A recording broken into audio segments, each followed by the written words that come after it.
Bom, a paz do Senhor Jesus a todos os queridos e amados irmãos. Mais um encontro para que nós possamos ler e refletir na palavra do nosso papai. Continuamos a nossa reflexão hoje no capítulo 32 do livro de Êxodo. E como está sendo a tua trajetória, querido? Conta aí para mim. Eu queria contar para vocês um grande testemunho. Minha filha, nesses últimos dias, teve um infarto do pulmão. Segundo o médico, isso é um infarto do pulmão, não uma embolia pulmonar.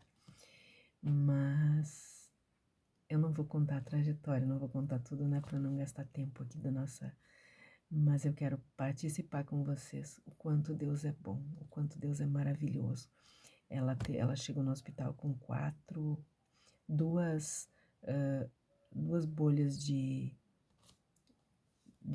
sangue, né, em cada pulmão. E para honra e glória do nosso papai, hoje ela tá dando alta do hospital. Eu passei alguns dias lá com ela no hospital, não consegui fazer a gravação da nossa leitura, mas hoje de manhã eu estava indo para lá e ela me ligou dizendo: mãe, o médico deu alta, não precisa vir. Então eu resolvi, é muita gratidão, então eu vou ficar muito tempo hoje falando com meu papai, mas eu quero ouvir a voz dele também, né? Então, eu vim direto fazer a nossa leitura, a nossa meditação, para depois, então, eu ir para casa dela. Queridos, tenho certeza que tem muitos de vocês orando por nós e eu agradeço demais toda oração. Deus os abençoe, segundo a grandeza do coração de cada um de vocês, e seguimos aqui a nossa jornada. Vem comigo. Capítulo 32. Quando o povo de Israel percebeu que Moisés tardava muito a voltar do alto do monte, ele se juntou ao redor de Arão e seguiu-lhe. Vamos, faça deuses que vão à nossa frente, porque esse Moisés e esse homem que nos fez subir da terra do Egito, não sabemos o que aconteceu. Queridos, cada vez que eu leio essa passagem, eu me emociono muito, eu choro, porque não é possível. Quantas vezes, querido, nós temos feito isso também? Depois de tudo que Deus fez através de Moisés, tudo que Deus fez através dos seus servos, e olha o pedido do povo. E pior, queridos, o que mais me dói é que o próprio Arão, né, fez tudo junto com Moisés, foi usado tremendamente por Deus, e nessa hora ele não pediu direção de Deus, ele não falou com Deus e infelizmente caiu no pecado. Vamos continuar. Versículo 2. Arão consentiu e orientou-os: tirai os brincos de ouro das orelhas das vossas mulheres, dos vossos filhos e das filhas, e me traz. Então todo o povo tirou das orelhas os brincos e entregaram a Arão. Esse, recebendo as suas mãos, os fez fundir em um molde e fabricou com esse ouro derretido uma estátua em forma de bezerro. Então o povo exclamou: esta é a figura dos nossos deuses, ó Israel, que vos tiraram da terra do Egito. Que triste, né? Que triste, que traição para o nosso Deus. Diante dessa manifestação do povo, Arão construiu um altar diante do bezerro de ouro e fez essa proclamação: amanhã será um dia de festa dedicado ao Senhor. E no dia seguinte, todo o povo se levantou bem cedo, ofereceram holocausto e trouxeram sacrifício de comunhão. Todas as pessoas assentaram-se para comer e beber, e mais tarde levantaram-se para se divertir. Então o Senhor avisou Moisés: vai, desce depressa, porque o teu povo, que ajudasse a subir da terra do Egito, se perverteu. Pensem como foi que Moisés recebeu essa notícia da boca do próprio Deus e como foi que Deus viu isso, né? Com muita facilidade e rapidez eles se desviaram do caminho que eu lhes havia ordenado. Fizeram para si um bezerro de metal fundido e estão adorando e estão oferecendo louvor e sacrifício e proclamaram em alta voz: Esse é o teu Deus, o Israel, ó Israel, que te fez subir do Egito. E o Senhor disse mais a Moisés: Eu tenho observado esse povo, é um povo de dura cerviz, muito teimoso. Agora, portanto, deixa-me para que se inflame contra eles a minha ira e eu os consuma. Farei de ti uma grande nação. Moisés, no entanto, suplicou ao Senhor, seu Deus. Isso é um intercessor, queridos. Isso é um intercessor. E aqui a gente vê Jesus Cristo nos ensinando, né, que é para nós orar pelos nossos inimigos. É para nós orar por aqueles. É para nós lamentar o pecado dos nossos irmãos e orar por eles. Eu aprendo com Moisés aqui, né? Olhem só.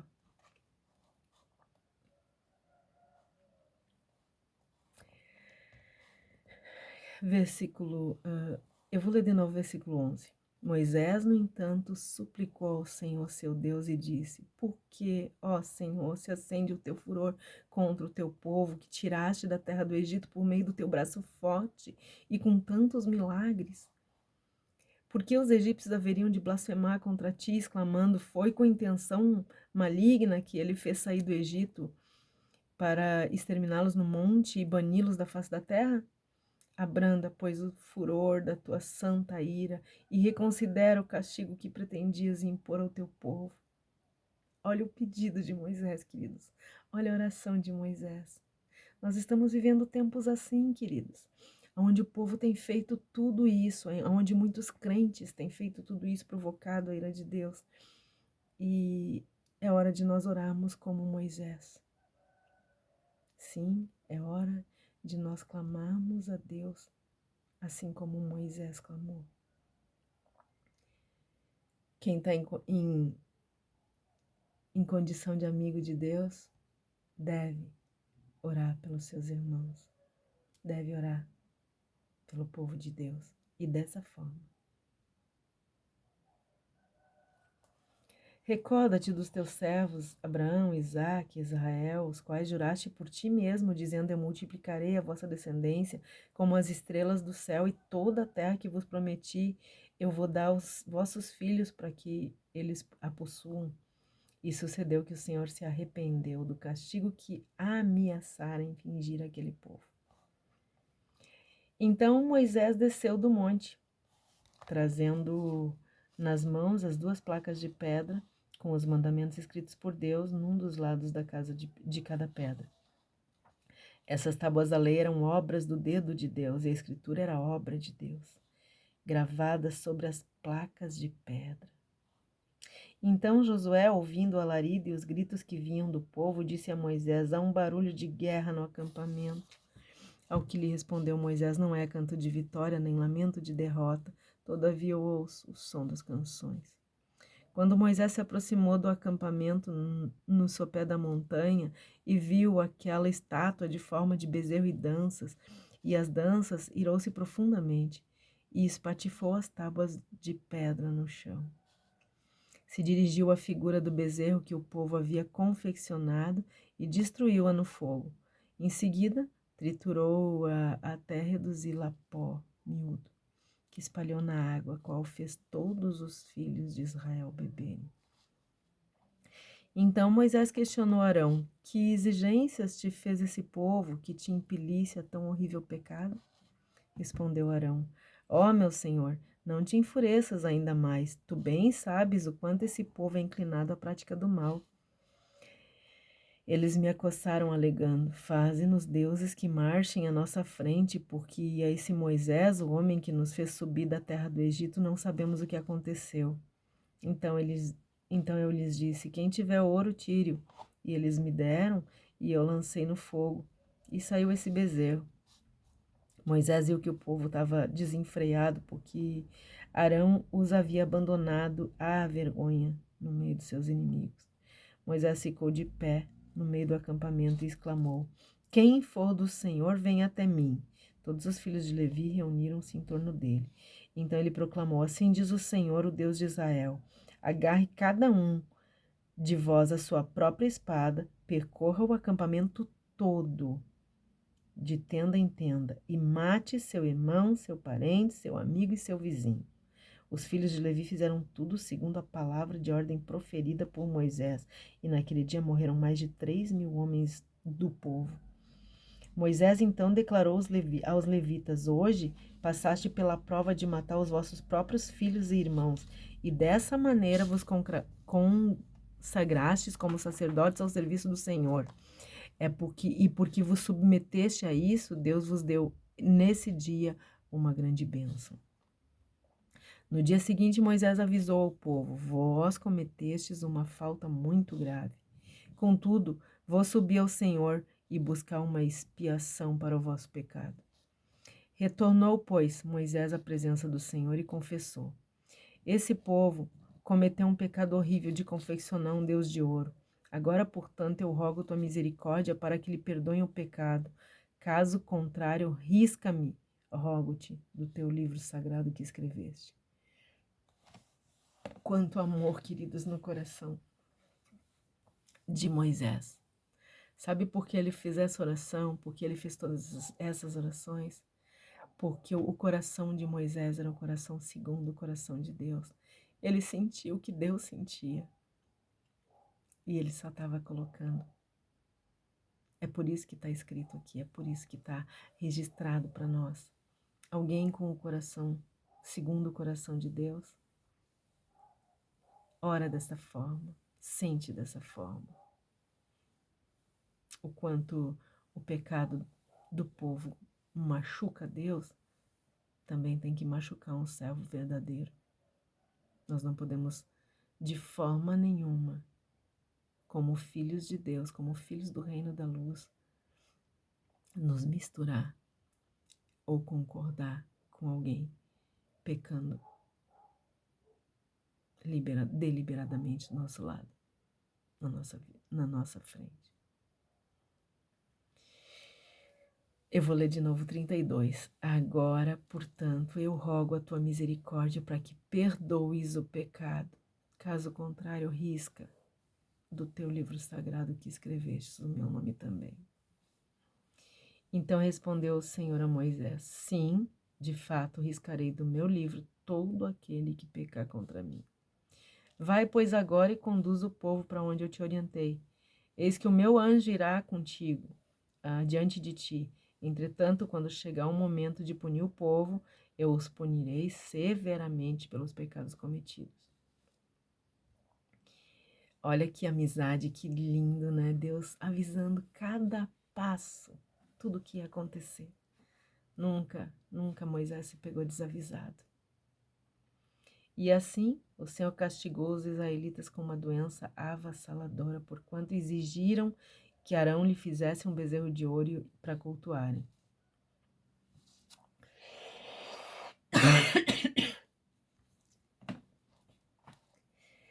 Eu quero aqui lembrar os irmãos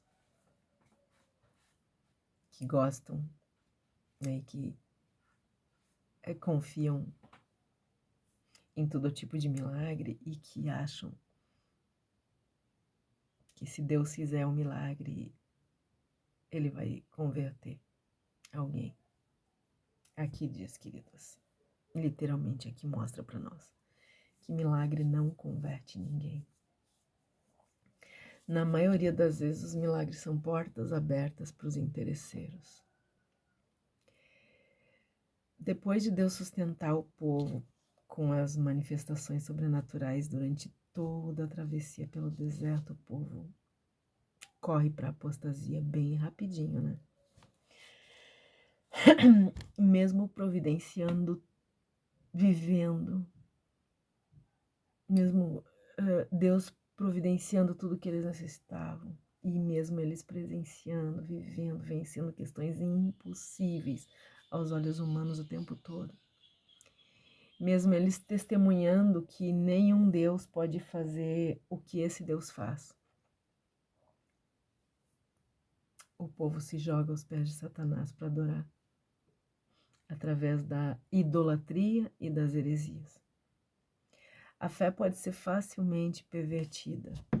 A verdadeira religião é facilmente adulterada. E a apostasia, queridos, é exatamente isso. A ilusão gerada por uma fé pervertida. Os apóstolos nos falaram, né? Nos alertaram que nos últimos tempos viria o tempo da apostasia, o homem da apostasia, sim. Apostasia é isso, queridos. É a ilusão gerada por uma fé pervertida. Prestem atenção. Aqui no versículo 1, diz que os que são movidos pela impaciência são alvos fáceis da imprudência espiritual. O povo viu que Moisés estava demorando e logo partiu para fabricar um novo Deus. O mundo diz que a voz do povo é a voz de Deus, mas não é. E foi o povo que levou Arão a se dobrar ao pecado. A partir do verso 3 aqui, do 3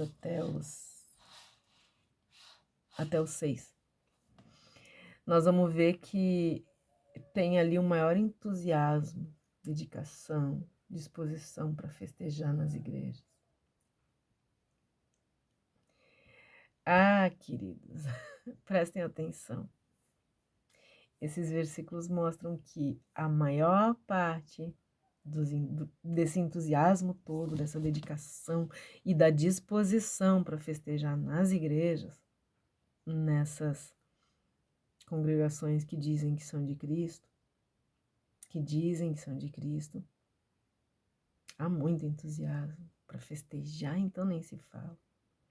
Mas elas não fazem parte de um verdadeiro avivamento, de forma nenhuma. O povo arrancou seus enfeites, ofertou, depois se levantou de madrugada para adorar o bezerro de ouro.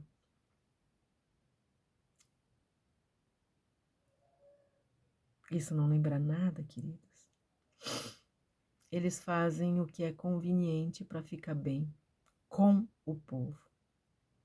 Arão fez o que era conveniente para ficar bem com o povo. É o que, infelizmente, a maior parte da liderança evangélica está fazendo de tudo para ficar de bem com o povo. Assim, eles são indiferentes e desobedientes a Deus, como foi Arão. Os versículos 6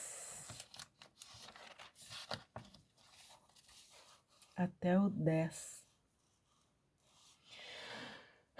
mostram que Deus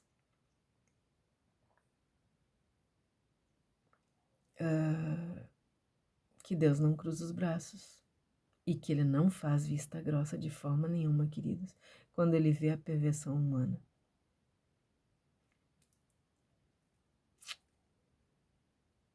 Ele não faz. Deus não é um pai negligente, como muitos de nós, né? Ele não faz vista grossa, Ele vê o pecado, Ele vê a perversão dos seus filhos e Ele age.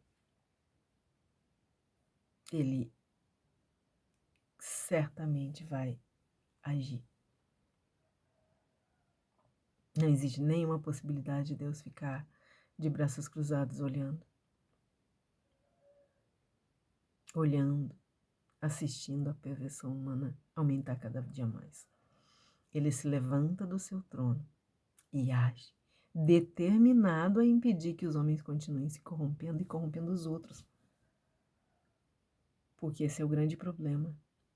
Quem se corrompe está pronto para corromper muito mais.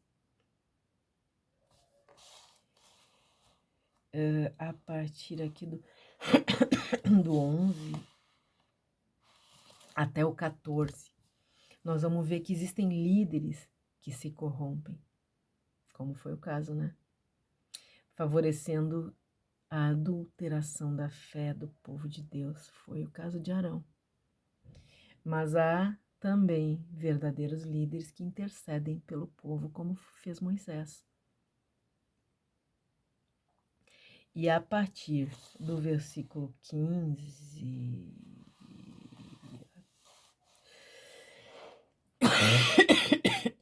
até o 19,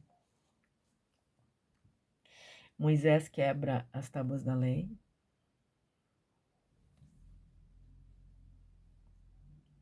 Só que as tábuas da lei eram de Deus. Moisés fica tão decepcionado que ele quebra as tábuas da lei. E a partir do verso 20 até o 23, nós vemos que, diante da pressão do povo, os líderes negligentes se corrompem muito fácil. Muito fácil. Para fazer o que o povo quer, para não perder. Para não perder o carisma. Para não perder o amor do povo, a simpatia, a popularidade, né? Para não perder a igreja cheia. Isso é muito triste, queridos, mas aqui nós vemos bem isso, né?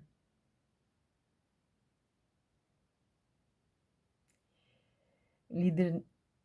É certo que os líderes negligentes se corrompem fácil quando eles não suportam a pressão do povo, né? Se eles perderem votos, se eles perderem a simpatia, a popularidade, se eles acharem que vão perder, eles vão fazer de tudo para que o povo o adore e não o abandone, né?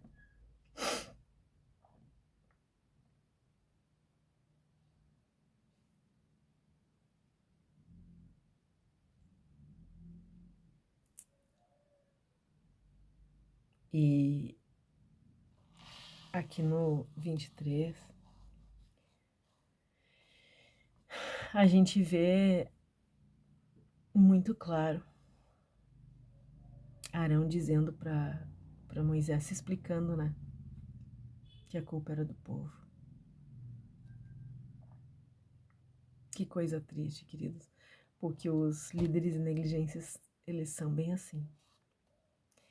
Eles nunca vão assumir as suas culpas e reconhecer os seus pecados.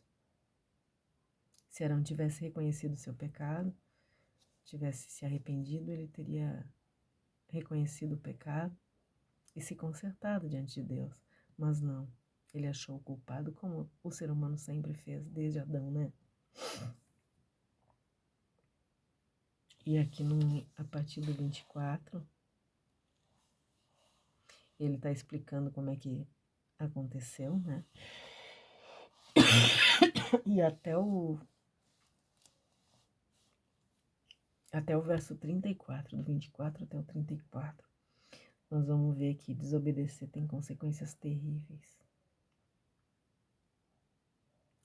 Queridos, desobedecer tem consequências terríveis e que no meio de um povo corrompido havia remanescentes, como há hoje. Há um povo muito corrompido, mas também há remanescentes, fiéis que não vão se corromper. É maravilhoso saber disso, né? Muitos, queridos, pensam que o importante é a sinceridade dos atos, mas eles estão errados, porque a idolatria é uma afronta terrível a Deus e é o resultado da apostasia de um coração corrompido. Prestem atenção nisso, queridos.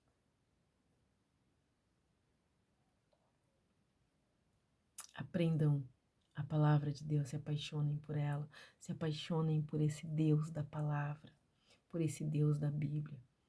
Conheçam Ele, conheçam a sua vontade, conheçam o jeito que ele age. E acreditem, queridos, a desobediência gera maldição. Nós vimos isso lá em Gênesis, né? A desobediência nunca, de forma nenhuma, ela vai ficar sem consequências. Quem desobedece sofre consequências terríveis. Queridos, se juntem para adorar, mas se juntem com quem realmente quer adorar. Clamem, clamem. Clamem com os remanescentes, eles existem. Clamem. Se afastem de todo tipo de engano, de todo tipo de idolatria. Não caem nesta confusão. Não deixa a tua mente cair nessa confusão de forma nenhuma. Porque o que interessa não é a sinceridade dos atos, como estão dizendo muitos. Eles estão completamente errados, queridos. A idolatria é uma forma terrível, uma afronta terrível a Deus. Por quê? Porque ela é o resultado da apostasia de um coração que já se corrompeu. E Deus não suporta um coração corrompido. Deus nos abençoe, nos guarde, tenha misericórdia de todos nós, que Ele perdoe os nossos pecados e que Ele resplandeça, faça resplandecer o seu rosto sobre todos nós. Um forte abraço e até o próximo capítulo, em nome de Jesus. Amém.